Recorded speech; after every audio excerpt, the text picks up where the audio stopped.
अस्सलाम वालेकुम जी, मैं मारिया अली, आप देख रहे हैं मेरा चैनल। इशाल फातिमा की आखिरी वीडियो सामने आ चुकी है जिसमें खलील किसकी गाड़ी लेकर आया था। सीसीटीवी फुटेजेस ने बहुत सारी चीज़ों का भांडा फोड़ दिया है।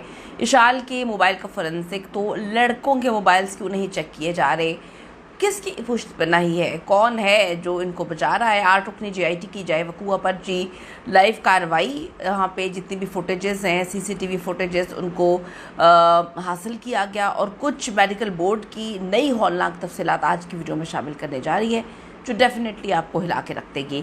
पुलिस तहवील में मौजूद चारों मुल्ज़िमात जिनमें खलील, अमीस, हसन और हसीब जो हैं वो शामिल हैं, उनसे सख्त तरीन तफ्तीश का आगाज़ कर दिया गया है। दुआ नामी लड़की का वो घिनौना किरदार जिसने मासूम इशाल को ट्रैप किया। वालिदैन के एहतजाज के बाद 2 MPA भी इस वक्त सामने आए हैं, क्या करें आने पर मजबूर हैं। और कुछ ऐसे लोग जो इस वक्त सोशल मीडिया पे एक्टिव हैं आके एक अजीब व गरीब किस्म की नैरेटिव स्टोरी बनाने की कोशिश करें जिसमें इन चारों मुल्ज़िमान को बचाने के लिए इशाल को गंदा कर करके हर वीडियो के नीचे कमेंट्स कर रहे हैं, लंबी लंबी स्टोरीज लिख रहे हैं। ये सारे मामलात क्या हैं, किन्होंने इनको जनरेट किया है, कहाँ से ये लोग आ रहे हैं, किसकी कीमा पर जो है सारे के सारे केस को तब्दील करने की कोशिश की जा रही है। आज की वीडियो में इस पर बात करते हैं। रिक्वेस्ट है चैनल को सब्सक्राइब करें, हमें आपकी सपोर्ट की बड़ी ज़रूरत है और आपने वीडियो को आखिर तक मुलाहिज़ा ज़रूर फरमाना है। इनकी शनासाई पहले से थी बच्ची की खलील के साथ, और ये पहले भी इनकी मुलाकातें रही हैं, लाहौर में मिले।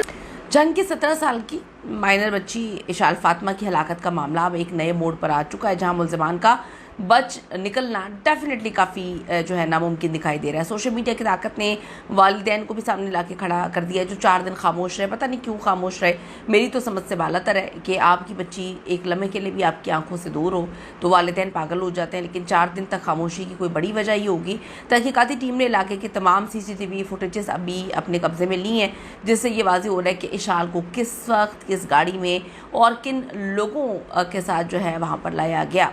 अब जी इसके साथ साथ GIT ने मकतूला का दोबारा जो डिटेल पोस्टमार्टम करवाने का भी स्पेशल मेडिकल बोर्ड की तश्कील देने पर गौर किया है कि जी दोबारा से इसका डिटेल मेडिकल जो है वो हमने करवाना है ताकि अस्पताल के उन डॉक्टर्स के बयानात को क्रॉस चेक किया जा सके जिन्होंने इब्तदाई पोस्टमार्टम रिपोर्ट जो है वो बनाई। और वालिदैन के मुताबिक इब्तदाई पोस्टमार्टम रिपोर्ट में बहुत सारी चीज़ें छुपाई गई हैं। उनकी वालदा की जानिब से कहा गया जिस्म पे जब हम गुसल दे रहे थे तो जिस्म पे बेशुमार निशानात थे जद्दू को मारने पीटने के, और उन्होंने ये कहा है कि जो पुलिस है वो बहुत सारी चीज़ें छुपा रही थी, इसी वजह से उन्होंने GIT की तश्कील का जो है वो मामला उठाया था। अब GIT बन चुकी है तो अब दोबारा से चीज़ों को क्रॉस चेक किया जा रहा है। नई फुटेजेस में इशाल फातिमा को खलील की गाड़ी में बैठते हुए देखा जा सकता है। मुल्ज़िम खलील जो है अपनी कार में जब इशाल फातिमा को सेटेलाइट टाउन ब्लॉक से 5 जून को लेकर गया और फिर मासूम इशाल अब दुनिया में नहीं है, डेफिनेटली वो वापस ना आ सकी, मौत की वादी में चली गई, तो वो भी फुटेजेस जो है वो मंजर आम पर आ गई हैं। ताज़ा तरीन डेवलपमेंट ये है कि पुलिस की तहवील में मौजूद जो चारों मुल्ज़िमान हैं खलील, उमैस, हसन, हसीब, इससे GIT अलग अलग जो है वो इंटरोगेशन कर रही है, सेल में इन्वेस्टिगेशन चल रही है, उनके मोबाइल फ़ोन्स का फोरेंसिक डेटा और जियो लोकेशन ट्रैक की जा रही है ताकि हर चीज़ उनके बयानात जो वो दे रही हैं उससे उनका झूठ और सच जो है दुनिया के सामने निकल के सामने आए। अब तफ्तीश में ये बात भी सामने आई है कि दुआ ही वो बुनियादी सहूलतकार है जिसने इशाल को अपनी झूठी दोस्ती के चुंगल में फंसाया, उसे धोखे से ट्रैप किया और हसीब की फुप्पो के घर पहुंचाकर मुल्ज़िमान के हवाले कर दिया। GIT अब उस लड़की के पूरे जो सोशल मीडिया नेटवर्क को खंगाल रही है, देख रही है लड़की कब एक्टिव हुई, कहाँ से एक्टिव हुई, क्या मामला थे, कहीं क्या ये कोई बाकायदा किसी गैंग का हिस्सा तो नहीं है। इशाल जो 6ठी जमात से शुगर की मरीज़ा थी उसे बाकायदगी से इंसुलिन जो है उसकी ज़रूरत होती थी। 4 दिन तक हफ्से बेजा में रखा गया, क्यों रखा गया, क्यों उसका ट्रीटमेंट नहीं करवाया गया। उसकी हालत बिगड़ती है तो मुल्ज़िमान उसको हॉस्पिटल लेकर जाते हैं, उससे पहले उसको एक ड्रिप लगा दी जाती है खुद जिसने उसके जिस्म में जहर का काम किया। तो पुलिस अभी तक लड़की खुद गई है ये देख रही है, अखबार नहीं हुई कि कहानियाँ जो है सुना रही है। और कुछ मैंने भी देखा है कि मेरे सोशल मीडिया पे 1-2 IDs हैं जो आकर एक नैरेटिव बिल्डअप करने की कोशिश कर रही हैं। इशाल फातिमा को इंतहाई गंदा, उसका किरदार बहुत ख़राब था, वो पता नहीं क्या क्या कुछ करती थी मुख्तलिफ़ लोगों के साथ, ये एक नैरेटिव बिल्ड कर रही हैं और ये बिल्डअप करने की कोशिश कर रही हैं कि वो चारों लड़के जो शक्ल से ही अजीबोगरीब लग रहे हैं उनको डिफेंड किया जा रहा है। तो एक दो आईडीज़ हैं जो डेफिनेटली पता है कि सहूलतकारों की ही हैं, आके दूसरे लोगों को जो है उनका माइंडसेट चेंज करके झूठी कहानियाँ फैलाने की कोशिश की जा रही हैं। कभी दुआ की सपोर्ट में आ जाते हैं, कभी हसीब की सपोर्ट में आ जाते हैं।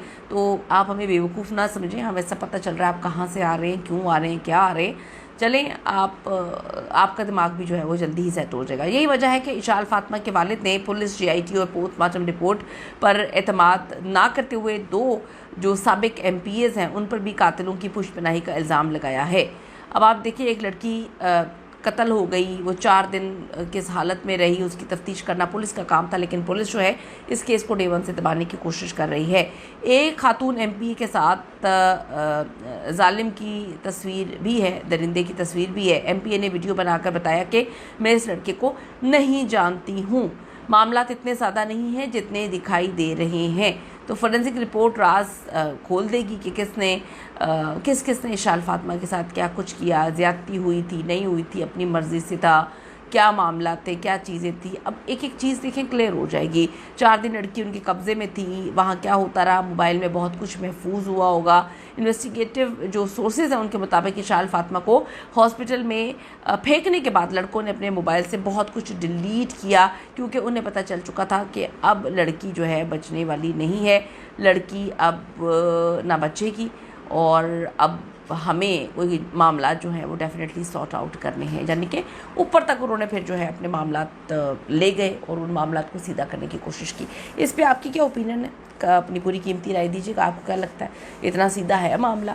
और जो कुछ लोग एक्टिव होके इस सारी की सारी कहानी का रुख चेंज करने की कोशिश कर रहे हैं, उससे तो ये बात जो है स्टैंप लग रही है, साबित हो रहा है कि इतनी बड़ी बड़ी कहानियाँ जो लिख रहे हैं लोगों के वीडियोस के नीचे जाके एज अ कमेंट, वो बता रही हैं कि या तो वो लोग खुद वहाँ पर मौजूद थे या फिर उनको किसी ने पट्टी पढ़ाई है, उनको किसी ने कहानी सुनाई है कि आपने अब ये जाके बकवासियत लिखनी है और एक मुकम्मल स्टोरी हम तो नहीं लिख सकते, तो अब आपने जाकर जो है एक नैरेटिव बिल्टअप करना है। तो आपको क्या लगता है, ये मामला इतना सिंपल है जितनी बनाने की कोशिश की जा रही है, या फिर काफ़ी कॉम्प्लिकेशंस हैं और काफ़ी ऊपर के लोग इसमें इन्वॉल्व हैं? ज़रूर कमेंट करेगा। See you in the next video. लाने के बाद